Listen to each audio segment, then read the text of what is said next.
Philip Innes Fraser, born January 3rd, 1965 in Anchorage, Alaska, was one of three sons of physicians Robert and Shirley Fraser. In Alaska, Dr. Robert Fraser built a strong reputation as a leading authority on tuberculosis, ultimately rising to the position of Director of Tuberculosis Control for the state's Department of Public Health. His wife, Dr. Shirley Fraser, was equally accomplished, establishing herself as a respected neurologist. From childhood, Philip developed a deep appreciation for the outdoors, a passion for books, and a talent for playing the violin. Inspired by his parents' careers, Philip pursued medicine, beginning with a pre-med program at Western Maryland College, his father's alma mater. After a year, however, he grew restless and longed to return to Alaska. Though drawn back to his roots, Philip soon refocused on his goal of becoming a doctor, and later enrolled at Evergreen State College in Olympia, Washington, to continue his studies. On the 14th of June 1988, at 23 years old, Philip loaded his possessions into his black 1983 Volkswagen Jetta and began the drive of 2,300 miles or 3,700 kilometers south, planning to camp along the route. Philip set out determined to cover a long stretch of road before nightfall. His plans quickly unravelled, however, when his car began experiencing mechanical problems just a few hours into the drive. Choosing to cut the day short, he stopped near Tok, Alaska, a small town that marked one of the last settled areas before miles of remote wilderness. That evening, Philip phoned his parents to update them. He explained that he had made it more than 186 miles or 300 kilometers, but was now delayed by car trouble. His father, Robert, pressed him for details, but Philip, independent and strong-willed, downplayed the issue. While his parents urged him to be cautious, they had little choice but to trust him. He reassured them he would stick to his plan of camping along the way until his car was repaired. With that, he said goodbye, leaving his parents with the impression that he had already set up camp for the night. This would be the final time his loved ones would hear from him. He reached the Canadian border on June 17th. At the Beaver Creek checkpoint in Yukon, formerly referred to as the Alkin-Beaver Creek border crossing, customs officials confiscated the 2 handguns he had packed, since carrying firearms into Canada was prohibited. With that matter resolved, Philip continued on his journey.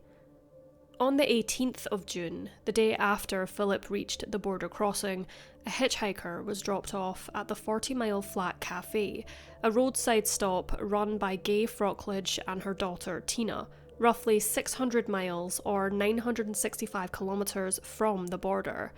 When the man came inside, both women immediately sensed something unsettling about him. He had decaying teeth and possessed a strong, pungent odour, and furthermore, his behaviour was so erratic they wondered if he might have escaped from a psychiatric facility. After finishing his meal, he settled his bill and walked out of the cafe. Around that same time, Philip Fraser arrived in his Volkswagen Jetta, pulling into the lot and appearing to search through his vehicle. As Tina stepped outside to pump gas for another customer, she greeted Philip briefly. Meanwhile, the hitchhiker approached Philip for a ride. Philip initially declined, but when the man chased after his car, he relented and let him in. That decision marked the last time Philip Fraser was ever seen alive.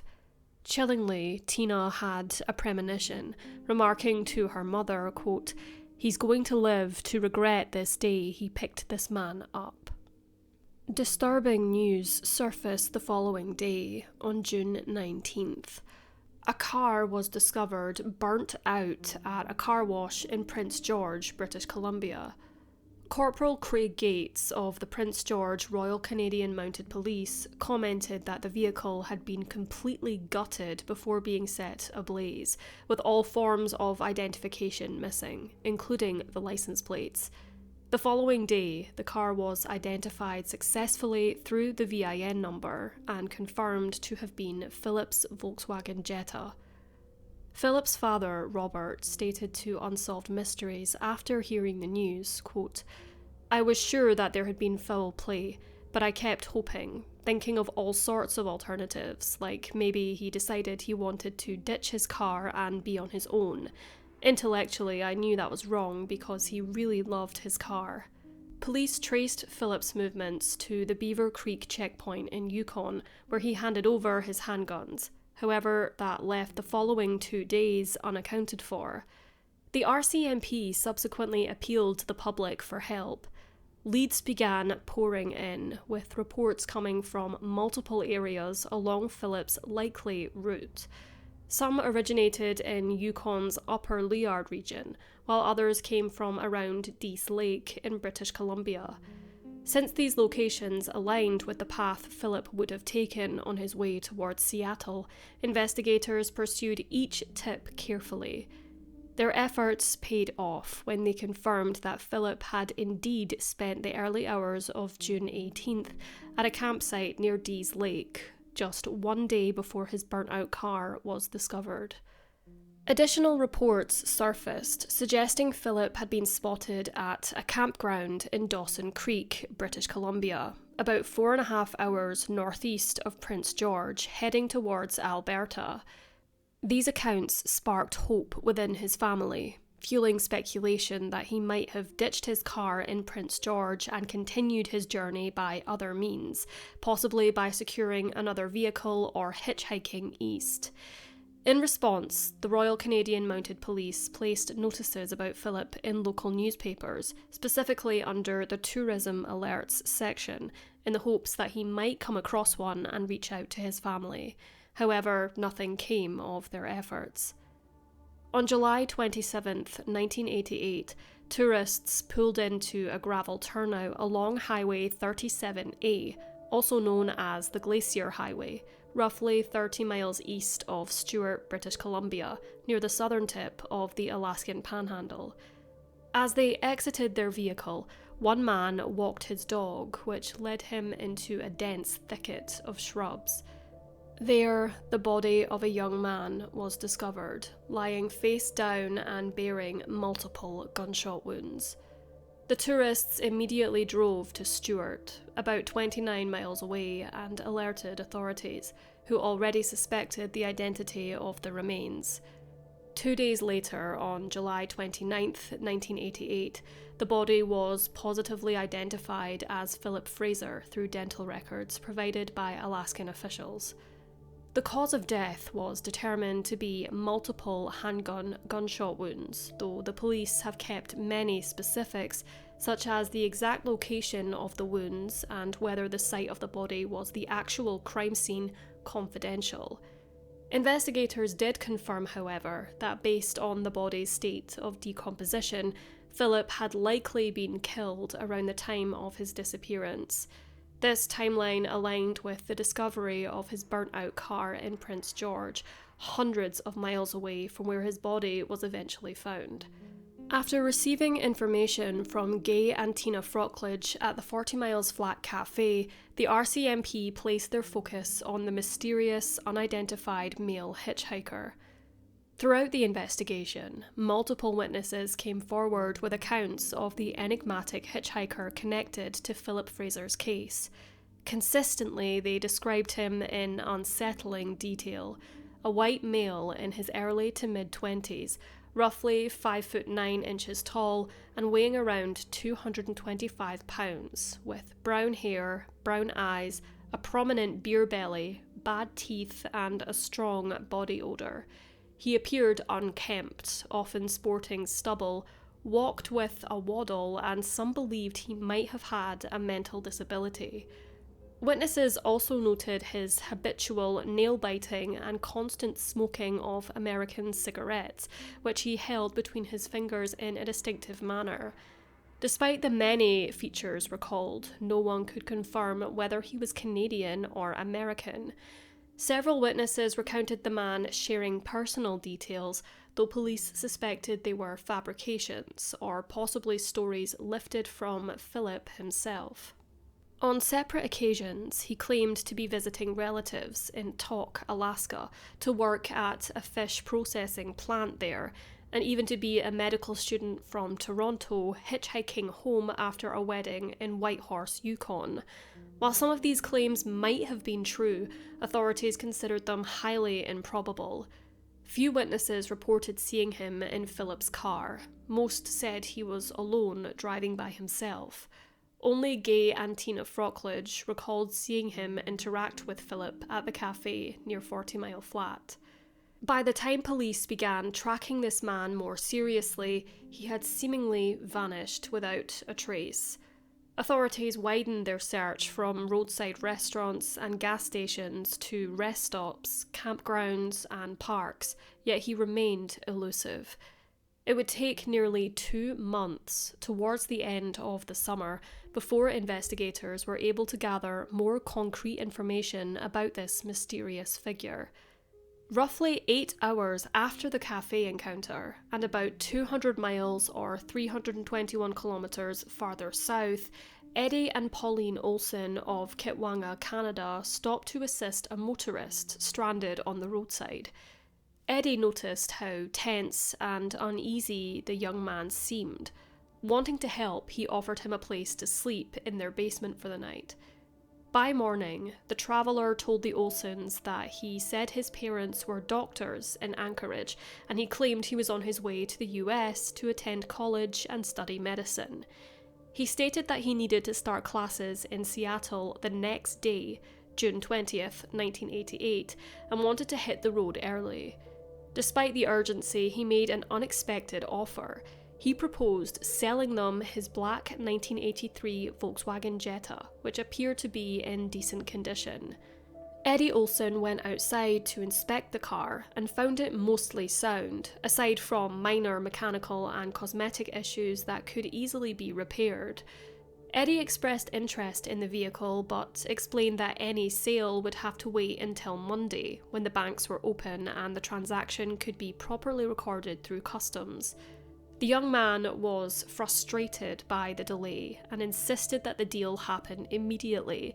He even suggested exchanging the car for a plane ticket to Seattle, but Eddie declined again. Trying to show gratitude for their hospitality, the man pulled out 2 wallets and handed Eddie $20 before beginning repairs on the Jetta. The car's only real problem turned out to be a broken fan belt, which was quickly fixed. By 8:30 to 9 a.m, the man was back on the road.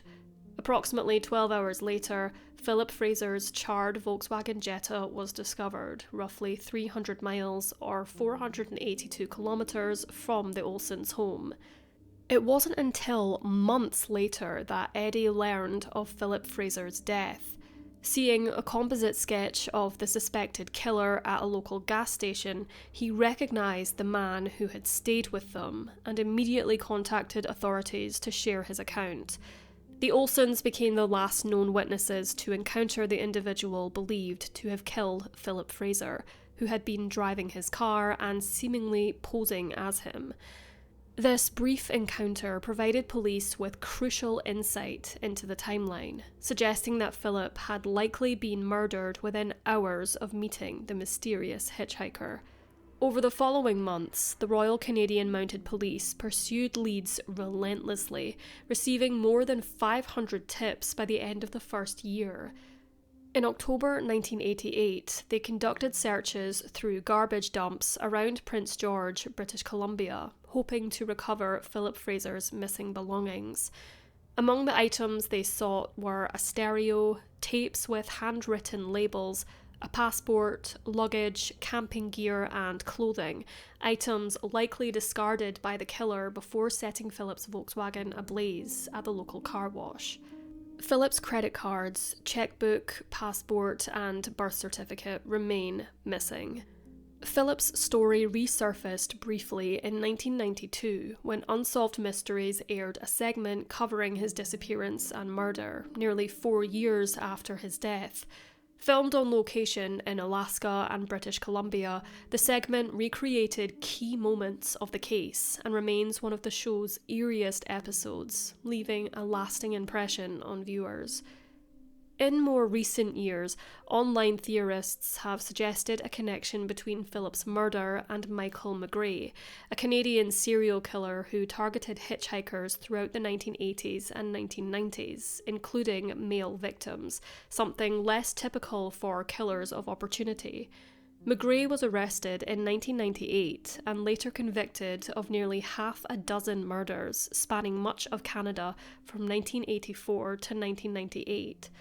Over time, he confessed to killing more than a dozen people, some in the United States, including Seattle, but refused to disclose the identities of his victims.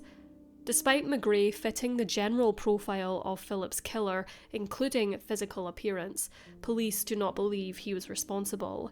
He has been officially ruled out as a suspect, or at least investigators lack sufficient evidence to implicate him. Nonetheless, some online theorists continue to speculate about his potential involvement, keeping him under public suspicion. Philip Fraser's murder remains unsolved, with the RCMP continuing to follow leads and explore potential avenues in the case. The mysterious hitchhiker, who was seen impersonating Philip and was the last person known to be with him, remains the prime suspect. Despite this, the young man's identity has never been discovered, and his motives for targeting Philip remain unknown. Investigators believe he may have been familiar with both the Seattle and Toronto areas, and likely returned to one of those regions after committing the crime. If still alive today, he would probably be in his early to mid-60s or older. Dr. Robert Fraser passed away in 2014 at the age of 83, still believing that his son's killer could be caught. Philip's mother, along with his family and friends, continue to hold on to hope that someday his case will be resolved and that they will finally get justice and closure.